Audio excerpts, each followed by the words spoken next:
My name is Ryan Thomas, and I'll be the host for this TLC session, Digital Citizenship, What Do Our Students Know?, presented by Dr. Judy Donovan. We're excited that you've joined us here today to hear Dr. Donovan's presentation. The chat window will be open during the session, so feel free to participate or ask any questions. Please welcome Dr. Judy Donovan. Hi, Ryan. Can you hear me? Yes. Okay, great. First off, I really have to thank Ryan for all the work that he's done with me on this presentation. He's been absolutely awesome. And just so you know, this is the first time that I've done a poll in Zoom, so we're going to see how it goes.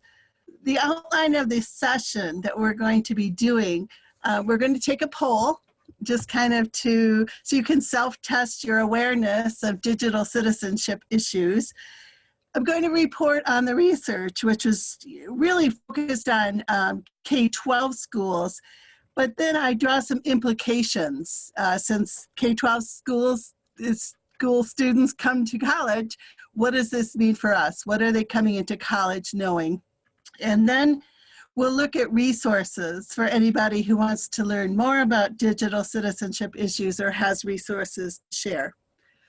And I am Judy Donovan. I'm a professor in the College of Education, and I am the program chair for the Bachelor's in Library Science and Media.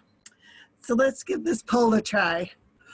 And sorry about my voice. It's little early in the morning. Let's start with this one. Okay. I can relaunch this. Okay. Digital log is a permanent record of everything you do online. Can you try and see what you think of this?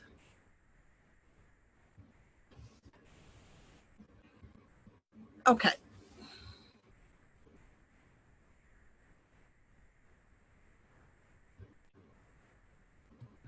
Okay, I will end this poll and share the results.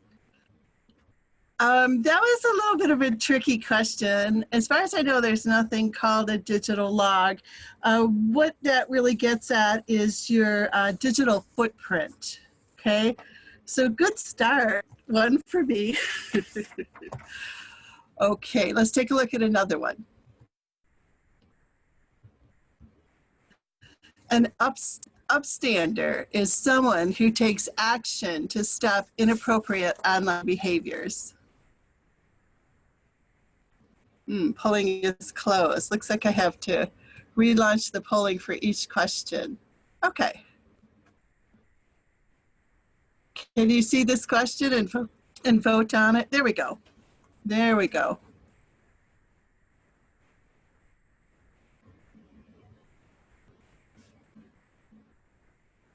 Okay. Looks like we voted here. This is absolutely true. Yes, that is a term for someone who does more than just, just notice inappropriate online behaviors, but takes real action to curb these, to call them out, to hold people accountable. So good job knowing that term. All right. Those were the results. Okay.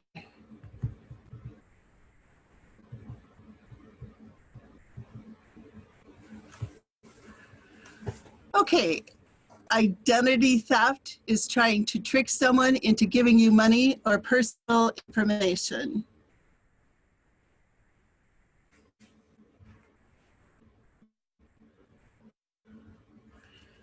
Pretty evenly split right now. We've got half true and half false.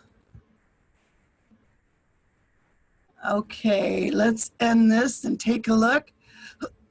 The false are right. This is actually phishing. It's called phishing, P-H-I-S-H-I-N-G, not really identity theft. Okay. All right, let's try another one.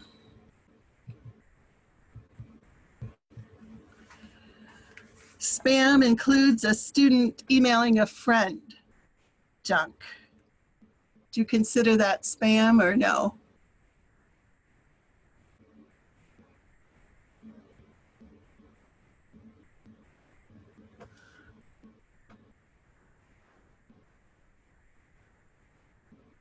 Okay, I see just about everybody has voted.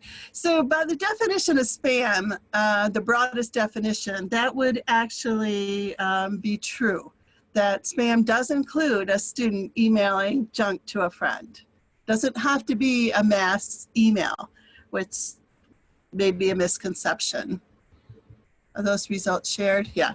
So this one is actually true. All right, let's see what we get here.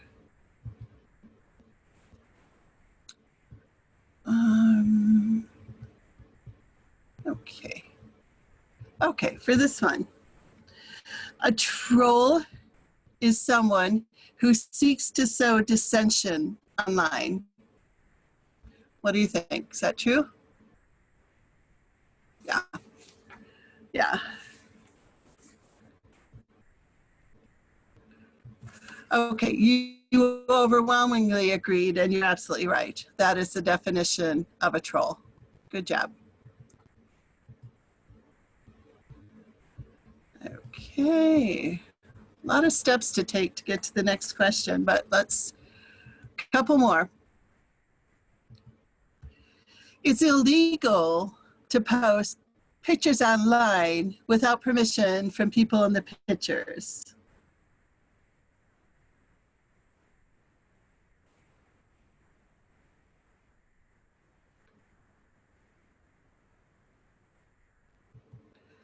Okay, most of you have voted. This is actually, this one is false. It's not illegal, but it's a really bad idea, of course, to post pictures of friends acting inappropriately for sure. And of course, you should never post pictures of underage children. And boy, we see that a lot in Facebook and other places. So, a couple more.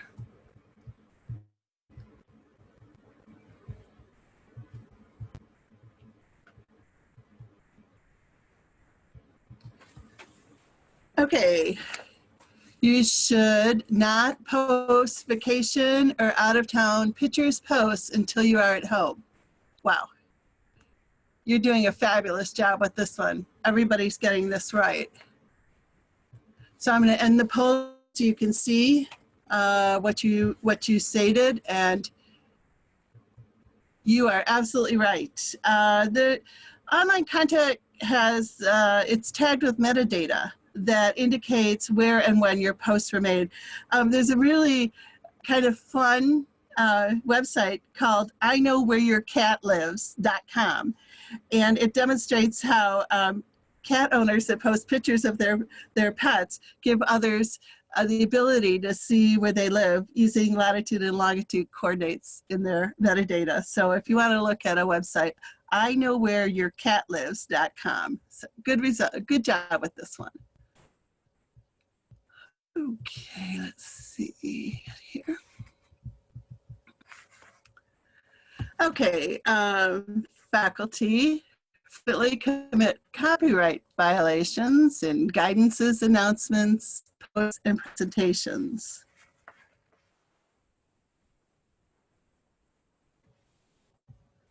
All right, I'll end this. I have no idea. Just do this one in there. I can't tell you. I mean, I'm not even positive that I don't do this. So I hope we don't. And we'll look at that a little bit in the presentation. So you're all right.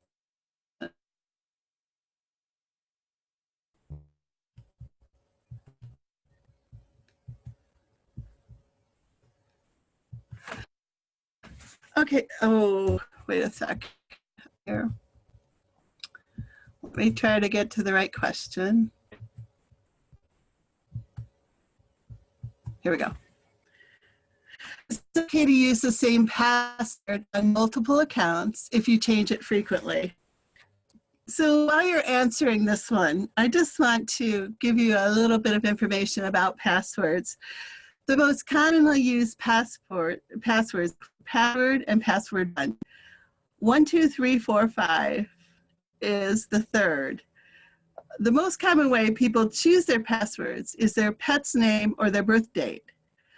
Other very common passwords include I love you, monkey, dragon, the first name of a child, partner, or family member, your own first name followed by 1, princess, welcome, ABC, 1, 2, 3, baseball, and Mustang.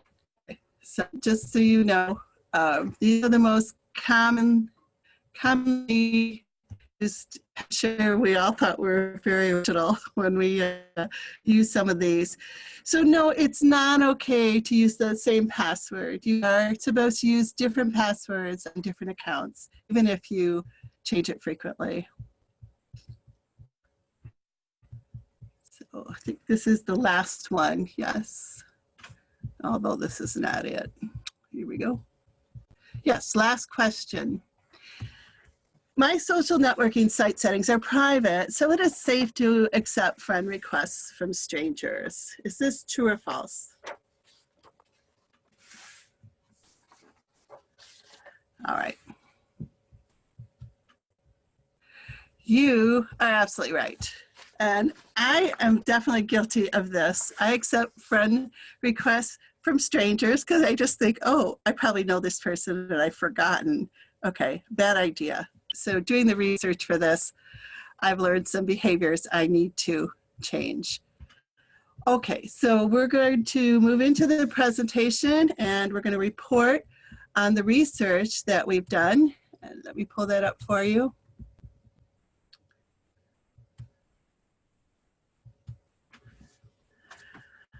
Okay, get this kind of out of the way.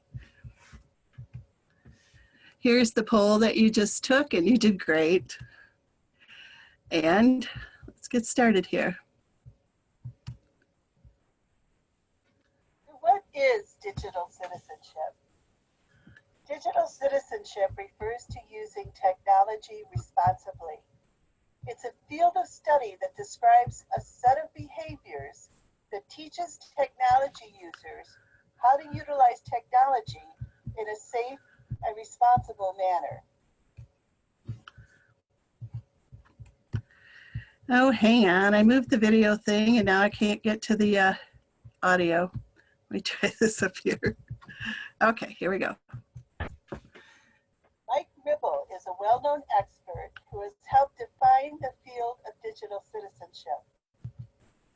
He classifies digital citizenship into 9 broad areas in which we need to prepare technology users for a digital society.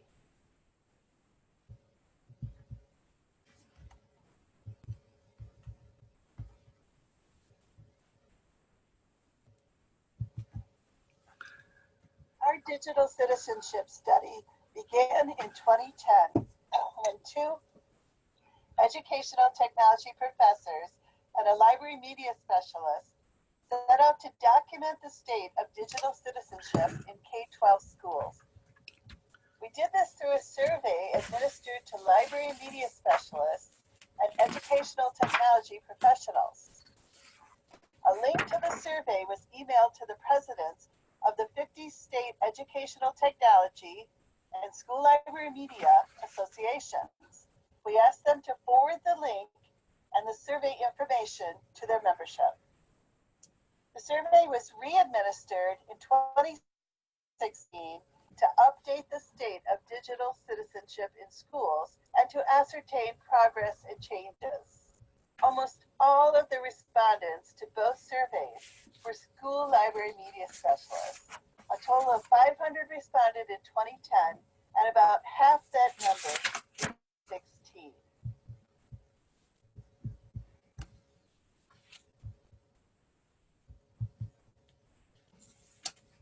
These are the study research questions, but for this presentation, in the interest of time, we will just take a look at some of the research findings. We'll look at educator awareness of digital citizenship issues, whether states are requiring schools to teach digital citizenship, how digital citizenship is being taught in schools, and what specific topics or issues are being taught in the schools.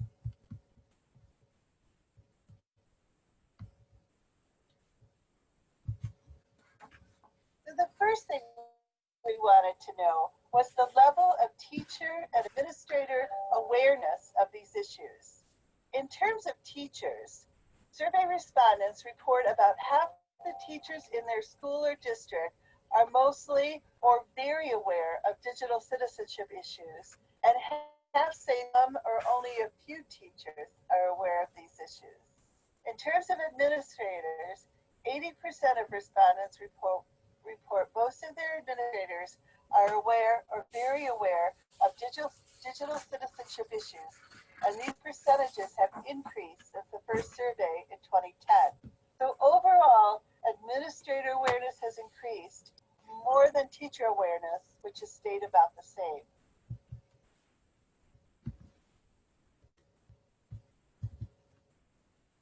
We wanted to know how digital citizenship is taught in schools. As a one-shot class, such as a required computer class in the 7th grade, across several grade levels and content areas. Experts believe students need ongoing instruction and practice in digital citizenship beginning in very early grades, even preschool, and continuing through high school. The 2016 respondents indicate there has been progress in moving toward an integrated curriculum, but progress is slow. Overall, the percentage of schools adopting a multi-grade curriculum has risen only slightly in the past 6 years.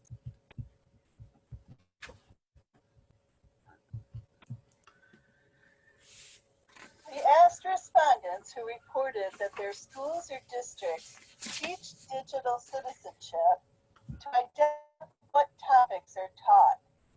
Plagiarism and copyright issues are taught in nearly all schools that teach digital citizenship. In the 2016 survey, respondents reported more emphasis in teaching cyberbullying and texting issues, cell phone etiquette, and ergonomics.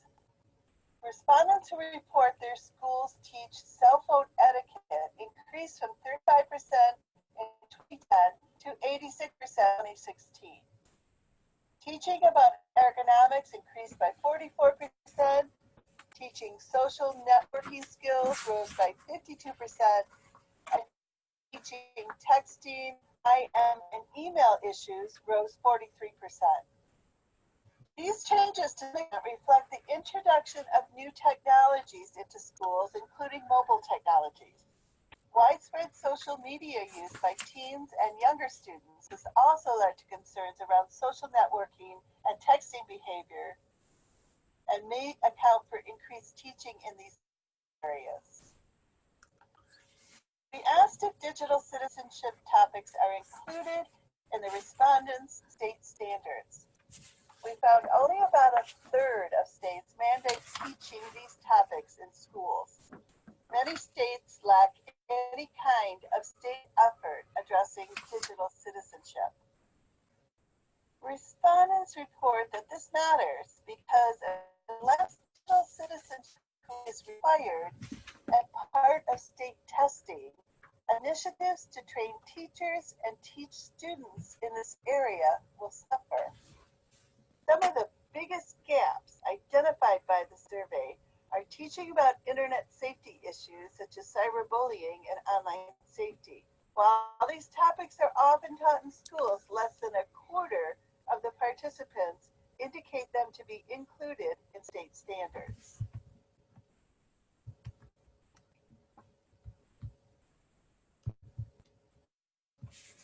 The purpose of a digital citizenship curriculum is to teach students to become responsible users of technology. However, some schools try to keep students safe by restricting and controlling access to technology, by banning cell phones and social networking sites, and filtering or blocking internet access. Respondents took issue with some of these efforts because they state digital citizenship cannot be treated one way in school and one way outside of school because students use technology everywhere.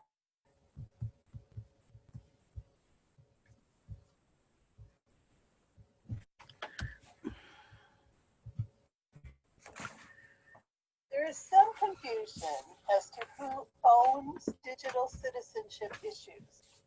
A school administrator may not see an issue like cyberbullying as a school issue, as it takes place outside of school hours and off-school property. Based on survey respondents, schools are dealing with these issues in isolation rather than with communities and parents. Only 5 survey comments mentioned collaborative efforts. Previous research has indicated digital citizenship efforts will be successful only when behaviors are practiced and reinforced both inside and outside of school.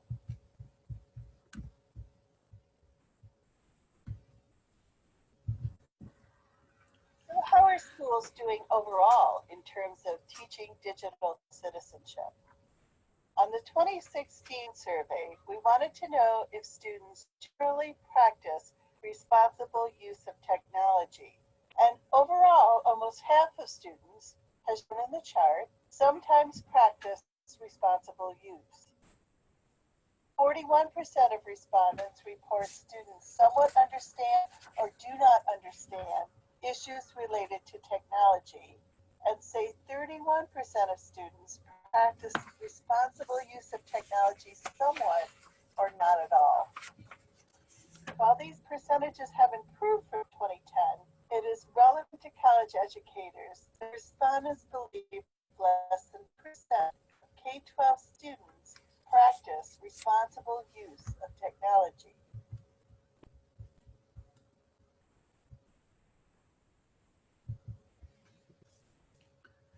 In summary, some schools have adopted comprehensive programs such as Common Sense Media, a curriculum that teach digital citizenship principles across multiple grades.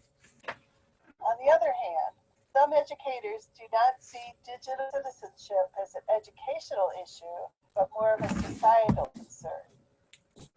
Overall, there is some room for optimism in the digital citizenship field, as differences in the 2 surveys indicate awareness of these issues has increased over the years, and more schools are teaching comprehensive digital citizenship curriculum beginning in earlier grades. So, what are the implications for higher education? In K-12, students may have used a technology network that was so locked down that they never learned how to navigate the real internet safely or how to evaluate information. They may have had K-12 teachers who, on average, are not aware of digital citizenship issues and do not teach these issues.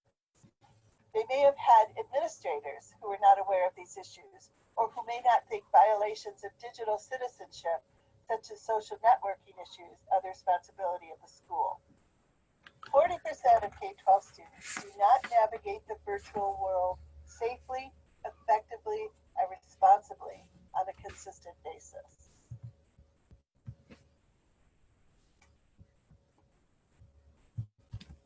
The bottom line is that all educators need to model and teach digital citizenship and not assume students know how to use technology responsibly.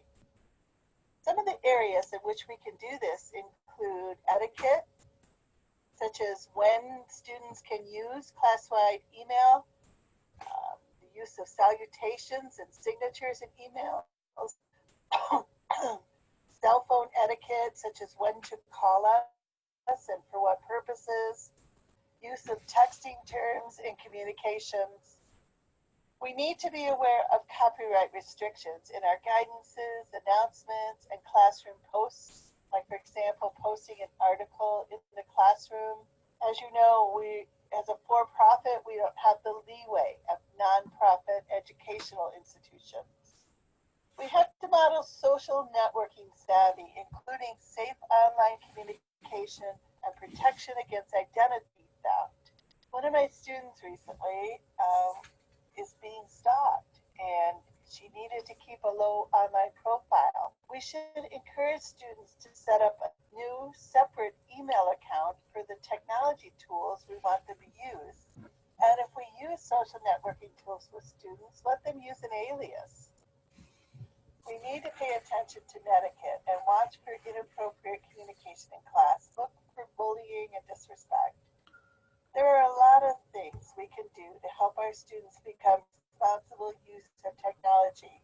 If you think of others, please post them in the chat when that's opened up in a few minutes.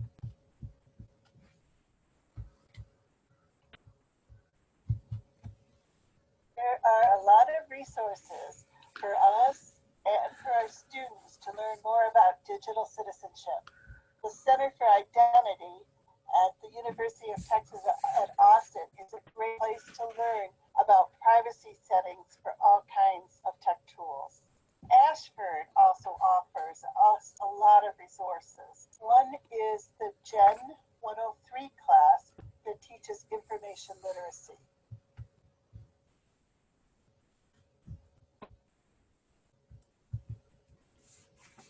The Ashford Library offers a variety of webinars related to digital citizenship issues. Some of the webinars are shown here in the screenshot. Particularly interesting, in my opinion, is the Fake News and You webinar.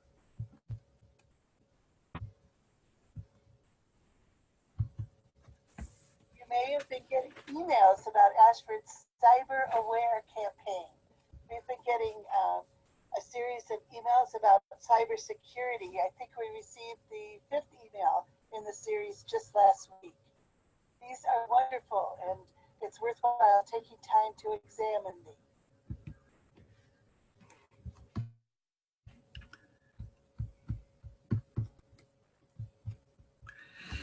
So I wasn't able to see the chat, but if anybody has any suggestions, look at the Gen 102 course on digital literacy.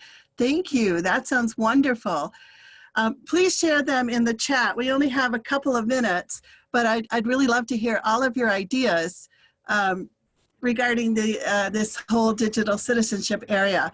And while I have a second, it's probably about all I have, I want to thank you for coming and thank you for sharing of research on this topic. So let me look at the chat and see what I've missed. Sally, the rules are different. I know. We have to be more careful than, we don't have the leeway of nonprofit educational institutions where they have such a generous educational use clause for copyright.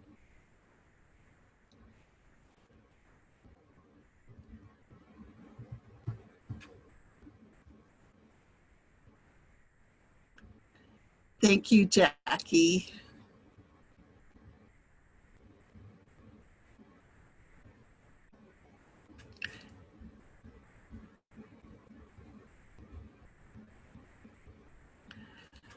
Kelly, great point. You know, the library has so many resources. We have so many resources here at Ashford. I agree that we should be promoting them and sharing them with our students much more. Lori, I don't know if I mentioned, but we got 2 articles published. The 2010 survey was published in Tech Trends back in 2011. And then the 2016 survey, an article just came out in Tech Trends in 2017. And now we have a comprehensive article, you know, huge, showing all of the findings and doing some real comparisons. And that's out right now in School Library Research. It's under review. I don't know if we'll do a 3rd survey on this. Maybe we will. Every time we finish one, we go, oh, that's it, we're done. But then we get curious that things changed. And so who knows? But thanks for asking.